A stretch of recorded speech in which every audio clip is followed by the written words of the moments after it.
هو يعني ايه درس عقل؟ طب هما ليه سموه العقل؟ بيطلع امتى؟ طب امتى لازم اخلعه؟ طب وامتى اسيبه؟ كل ده هتعرفوه في الفيديو ده. سبسكرايب ولايك دلوقتي.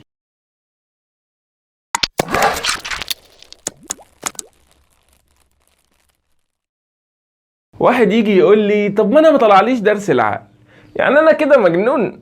لا يا باشا، انت زي الفل ومية مية كمان، ارتحت وريحت. لو قسمنا بقنا 4/4، في كل ربع هنلاقي 3 دروس.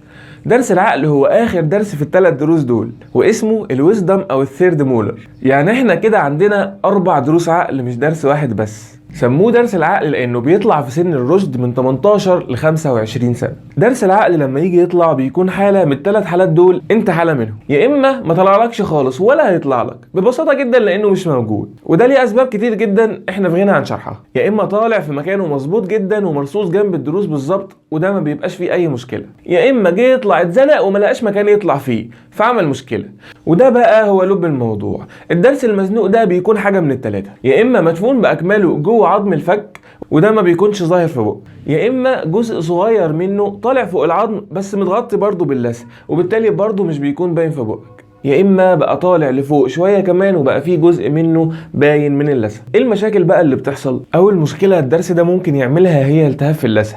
التهاب في جزء اللثه اللي مغطي الدرس اللي بيكون جيب. الجيب ده بيتملى اكل وبيتملى جير وبكتيريا، وبالتالي الالتهابات بتزيد ودرس العقل بيسوس، وطبعا ده بيكون مصاحبه الم شديد. تاني مشكله ممكن يعملها وهي بيريكرونيتس، ودي ببساطه شديده جدا عباره عن خراج لثوي، يعني خراج في اللثه. من كتر ما انت قاعد تعض على اللثه اللي فوق الدرس، اللثه بتتنفخ وبتبقى شبه بالظبط البالونه، انت قاعد تعض على بالونه، ودي بتكون مؤلمه جدا، وطبعا ده حصل مع ناس كتير قوي مننا. تالت حاجة ممكن الدرس يعملها لو مدفون جامد تحت في العظم، انه بيكون ضاغط على المانديبولار نيرف اللي هو عصب الفك الاساسي اللي موزع الاحساس للسنان كلها. وقتها انت بتكون حاسس بألم في ودنك وبتحس ان نص وشك ده كله طاير من كتر الوجع. رابع مشكلة ممكن يعملها لما بيكون مايل ناحية الدرس اللي قبله، انه يعمل روت ريزوربشن، يعني تآكل في جدر الدرس اللي قبله. وقتها عصب الدرس اللي قبله ده بيبوظ وبيعمل تحتيه خراج. الخراج ده سواء كان تحت درس العقل او الدرس اللي قبله فهو بيكون عبارة عن دايرة.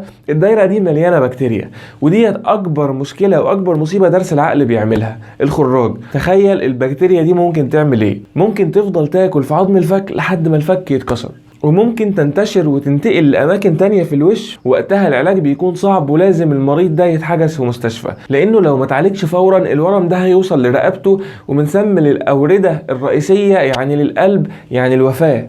وعشان اطمنكم الموضوع ده مش بيحصل مره واحده كده، لا ده بياخد فتره زمنيه طويله جدا، لان الخراج بيبدا صغير وبسيط وبيفضل تدريجيا يكبر لحد ما يوصل للمرحله اللي قلت لكم عليها ديت، لو المريض اهمل وما راحش الدكتور يعالجه ويحل له المشكله. في الحالات اللي انا لسه قايلها ديت درس العقل لازم يتشال، مفيش حل تاني.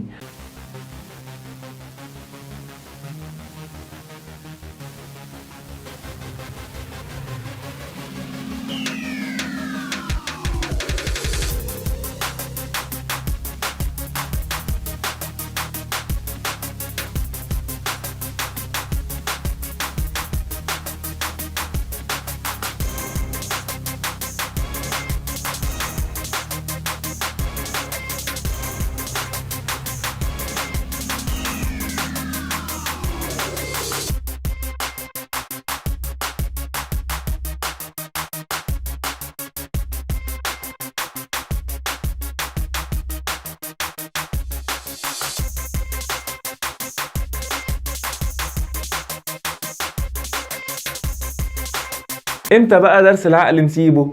لو طالع في مكانه مظبوط وسليم مش مسوس واللثه حواليه مش ملتهبه وبتقدر توصل له بالفرشه وبخيط الاسنان علشان تنضفه والدنيا كلها تمام، وقتها هو بيتعامل زيه زي اي درس عندك ومش بيتخلع. الفيديو الجاي هنتكلم عن التعليمات المهمه جدا جدا اللي لازم اي حد فينا يعملها بعد ما يخلع اي درس او سنه من سنانه. اشوفكم في الفيديو الجديد ودمتم سالمين وكل سنه وانتم طيبين. رمضان كريم علينا وعليكم، والسلام عليكم ورحمه الله وبركاته.